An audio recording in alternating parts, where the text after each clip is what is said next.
Hi ನಮಸ್ತೆ, ಆಹಾರ ಬುತ್ತಿಗೆ ಸ್ವಾಗತ. ನೋಡಿ, ಇದು ಕಡಲೆ ಪಲ್ಯ ಅಂತ ನಮ್ಮ ಉತ್ತರ ಕರ್ನಾಟಕ ಕಡೆ ತುಂಬ ಫೇಮಸ್. ಇದು ಈ ಥರ ಕಡಲೆ ಪಲ್ಯ ಸಿಕ್ಕರೆ ನೀವು ಸೂಪರಾಗಿರೋದೊಂದು ಪಲ್ಯ ಮಾಡ್ಕೋಬೋದು. ತುಂಬ ಚೆನ್ನಾಗಿರುತ್ತೆ, ತುಂಬ ಟೇಸ್ಟ್ ಇರುತ್ತೆ. ಈ ಸೀಸನ್ ಮುಗಿಯೋವರೆಗೂ ಇದ್ರ ಪಲ್ಯ, ಗೊಜ್ಜು ಈ ಥರ ಎಲ್ಲ ಮಾಡ್ಕೊಂಡು ತಿಂತಾರೆ. ನೋಡಿ ಎಷ್ಟು ಚೆನ್ನಾಗಿದೆ ಅಂತ. ಗಿಡ ಇರುತ್ತೆ, ಗಿಡದಲ್ಲಿ ಈ ಥರ ಬಿಡಿಸ್ಕೊಂಬಂದು ನಾವು ಪಲ್ಯ ಮಾಡಬೇಕು. ತುಂಬ ಟೇಸ್ಟ್ ಚೆನ್ನಾಗಿರುತ್ತೆ. ಇದು ಪಲ್ಯ ಹೇಗೆ ಮಾಡೋದಂತ ನೋಡ್ಕೊಂಬರೋಣ. ಇದನ್ನು ತೊಳೆದುಬಿಟ್ಟು ಸಣ್ಣಗೆ ನಾವು ಕಟ್ ಮಾಡ್ಕೊಳ್ಳೋಣ. ಇದಕ್ಕೆ ಜಾಸ್ತಿ ಏನು ಐಟಮ್ಸ್ ಏನು ಹಾಕೋದು ಬೇಡ. ಹಾಕೋದು ಬೇಡ. ಸ್ವಲ್ಪ ಬೆಳ್ಳುಳ್ಳಿ, ಹಸಿಮೆಣ್ಸಿಕಾಯಿ ಇದ್ರೆ ಸಾಕು, ಸೂಪರಾಗಿ ಆಗುತ್ತೆ. ಬೆಳ್ಳುಳ್ಳಿ ಒಂದೆರಡು ಗೆಡ್ಡೆ, ಒಂದೆರಡು ಹಸಿಮೆಣ್ಸಿಕಾಯಿ, ಸ್ವಲ್ಪ ಕೊತ್ತಂಬರಿ ಸೊಪ್ಪು, ಒಗ್ಗರಣೆ, ಕರಿಬೇವು ಹಾಕೋಣ. ಇದನ್ನು ಕಟ್ ಮಾಡ್ಕೊಂಬರೋಣ. ನೋಡಿ, ಈ ಥರ ತೊಳೆದ್ಬಿಟ್ಟು ನೀಟಾಗಿ ಸಣ್ಣಕ್ಕೆ ಕಟ್ ಮಾಡ್ಕೊಂಬಂದಿದ್ದೀವಿ. ಇವಾಗ ಇದಕ್ಕೆ ಒಂದು ಒಗ್ಗರಣೆ ಹಾಕೋಣ, ಬನ್ನಿ. ನೋಡಿ, ಒಂದು ಬಾಣಲಿ ಇಟ್ಕೋಬೇಕು. ಒಂದೆರಡು ಸ್ಪೂನಷ್ಟು ನಾವು ಎಣ್ಣೆ ಹಾಕ್ಕೊಳ್ಳೋಣ. ಎಣ್ಣೆ ಕಾಯಲಿ. ನೋಡಿ, ಎಣ್ಣೆ ಕಾದಿದೆ. ಸ್ವಲ್ಪ ಜೀರಿಗೆ ಹಾಕ್ಕೊಳ್ಳೋಣ. ಬೆಳ್ಳುಳ್ಳಿ, ಹಸಿಮೆಣ್ಸಿಕಾಯಿ ನಾನು ಕುಟ್ಟಿಟ್ಟಿದ್ದೆ, ಇವಾಗ ಹಾಕ್ತಾಯಿದ್ದೆ. ನೋಡಿ, ಬೆಳ್ಳುಳ್ಳಿ, ಹಸಿಮೆಣ್ಸಿಕಾಯಿ ಕುಟ್ಟಿರೋದು ಸ್ವಲ್ಪ ಎಣ್ಣೆಯಲ್ಲಿ ಫ್ರೈ ಆಗಬೇಕು. ಸ್ವಲ್ಪ ಕರಿಬೇವು ಸೊಪ್ಪು ಹಾಕೊಳ್ಳೋಣ. ಚೆನ್ನಾಗಿ ಫ್ರೈ ಆದ ನಂತರ ಇದಕ್ಕೆ ನಾವು ಪಲ್ಯ ಹಾಕಿಬಿಟ್ಟು ಸ್ವಲ್ಪ ಉಪ್ಪು ಕಮ್ಮಿ ಹಾಕ್ಕೊಳ್ಳಿ.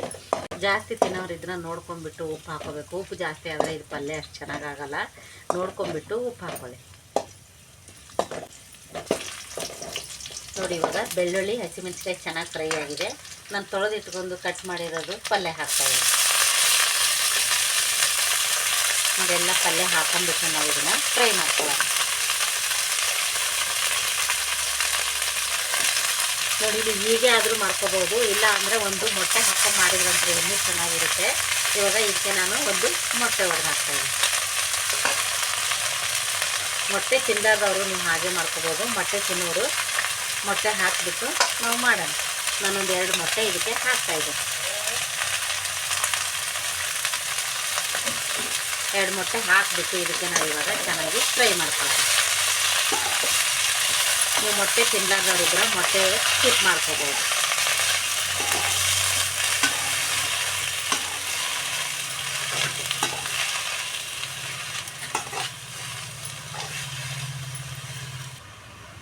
ನೋಡಿ, ಅರ್ಧ ಮಿಕ್ಸ್ ಮಾಡಿದ್ದೀನಿ. ರುಚಿಗೆ ತಕ್ಕಷ್ಟು ನಾವು ಉಪ್ಪು ಹಾಕೊಂಡ್ಬಿಟ್ಟು ನಾವು ಇದನ್ನು ಇನ್ನೊಂದು ಸತಿ ಫ್ರೈ ಮಾಡೋಣ. ಇದಕ್ಕೆ ನೀರು ಏನು ಹಾಕೋಂಗಿಲ್ಲ. ಈ ಥರ ಫ್ರೈ ಮಾಡಿಬಿಟ್ಟು ಒಂದು ತಟ್ಟೆ ಮುಚ್ಚಿಟ್ರೆ ಸಾಕು. ಒಂದು 2 ನಿಮಿಷದಲ್ಲೇ ಇದು ಪಲ್ಯ ರೆಡಿ ಆಗುತ್ತೆ. ಜಾಸ್ತಿ ಟೈಮ್ ಏನು ತೊಗೊಳ್ಳಲ್ಲ. ನೀವು ಮೊಟ್ಟೆ ತಿನ್ನಲಾರ್ದವ್ರಿದ್ರೆ ಮೊಟ್ಟೆ ಸ್ಕಿಪ್ ಮಾಡ್ಕೋಬೋದು. ಬರೀ ಸೊಪ್ಪು, ಈ ಹಸಿಮೆಣ್ಸಿನ್ಕಾಯಿ, ಬೆಳ್ಳುಳ್ಳಿ ಹಾಕಿದ್ರೆ ಸಾಕು, ಸೂಪರಾಗಿರುತ್ತೆ. ಟೇಸ್ಟು ಚೆನ್ನಾಗಿರುತ್ತೆ. ಉಪ್ಪು ಮಾತ್ರ ನೋಡ್ಕೊಂಬಿಟ್ಟು ಹಾಕ್ಕೊಳ್ಳಿ. ಇವಾಗ ಇದನ್ನು ಒಂದೇ ಒಂದು ನಿಮಿಷ ಇದನ್ನು ಮುಚ್ಚಿಡೋಣ.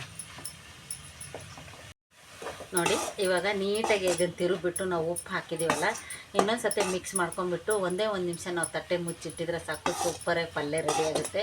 ನೀವು ಚಪಾತಿಗೆ, ರೊಟ್ಟಿಗೆ ಎಲ್ಲ ತಿನ್ಬೋದು. ಸೈಡ್ಗೆ ರಸಮ್, ಬೇಳೆ ಸಾರ ಮಾಡಿದಾಗೆಲ್ಲ ಸೈಡ್ಗೆ ಹಾಕೊಂಡ್ಬಿಟ್ಟು ಇದನ್ನು ತಿನ್ಬೋದು. ಇದು ತುಂಬ ಚೆನ್ನಾಗಿರುತ್ತೆ. ಇದು ಉತ್ತರ ಕರ್ನಾಟಕ ಕಡೆ ತುಂಬ ಫೇಮಸ್ಸು. ನಮ್ಮ ಕಡೆ ಎಲ್ಲ ಸಿಗೋದೇ ಇಲ್ಲ. ಇದು ಅದೇ ಊರಲ್ಲೇ ಸಿಗೋದು.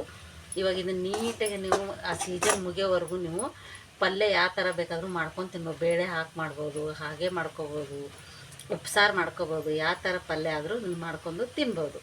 ಇವಾಗ 1 ನಿಮಿಷ ಇದನ್ನು ಮುಚ್ಚಿಡೋಣ.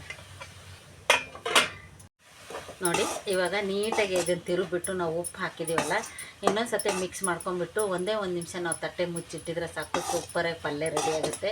ನೀವು ಚಪಾತಿಗೆ, ರೊಟ್ಟಿಗೆ ಎಲ್ಲ ತಿನ್ಬೋದು. ಸೈಡ್ಗೆ ರಸಮ್, ಬೇಳೆ ಸಾರ ಮಾಡಿದಾಗೆಲ್ಲ ಸೈಡ್ಗೆ ಹಾಕೊಂಡ್ಬಿಟ್ಟು ಇದನ್ನು ತಿನ್ಬೋದು. ಇದು ತುಂಬ ಚೆನ್ನಾಗಿರುತ್ತೆ. ಇದು ಉತ್ತರ ಕರ್ನಾಟಕ ಕಡೆ ತುಂಬ ಫೇಮಸ್ಸು. ನಮ್ಮ ಕಡೆ ಎಲ್ಲ ಸಿಗೋದೇ ಇಲ್ಲ. ಇದು ಅದೇ ಊರಲ್ಲೇ ಸಿಗೋದು. ಇವಾಗ ಇದನ್ನು ನೀಟಾಗಿ ನೀವು ಆ ಸೀಸನ್ ಮುಗಿಯೋವರೆಗೂ ನೀವು ಪಲ್ಯ ಯಾವ ಥರ ಬೇಕಾದರೂ ಮಾಡ್ಕೊಂಡು ತಿನ್ಬೋದು. ಬೇಳೆ ಹಾಕಿ ಮಾಡ್ಬೋದು, ಹಾಗೆ ಮಾಡ್ಕೋಬೋದು, ಉಪ್ಸಾರು ಮಾಡ್ಕೋಬೋದು. ಯಾವ ಥರ ಪಲ್ಯ ಆದರೂ ನೀವು ಮಾಡ್ಕೊಂಡು ತಿನ್ಬೋದು.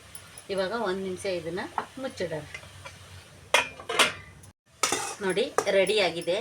ಈ ಥರ ಕಡ್ಲಿ ಪಲ್ಯ ಅಂತ ಇದಕ್ಕೆ ನಾವು ಹೇಳೋದು. ಆ ಕಡೆ ಏನಂತಾರೆ ನನಗೂ ಗೊತ್ತಿಲ್ಲ. ಈ ಕಡ್ಲಿ ಪಲ್ಯ ಸೊಪ್ಪಿಂದ ಮಾಡಿರೋ ಪಲ್ಯ ಇದು. ಈ ಥರ ಪಲ್ಯ ನಿಮ್ಗೆ ಇಷ್ಟ ಆದಲ್ಲಿ ಲೈಕ್ ಮಾಡಿ, ಶೇರ್ ಮಾಡಿ, ಸಬ್ಸ್ಕ್ರೈಬ್ ಮಾಡಿ. ನಮಸ್ತೆ.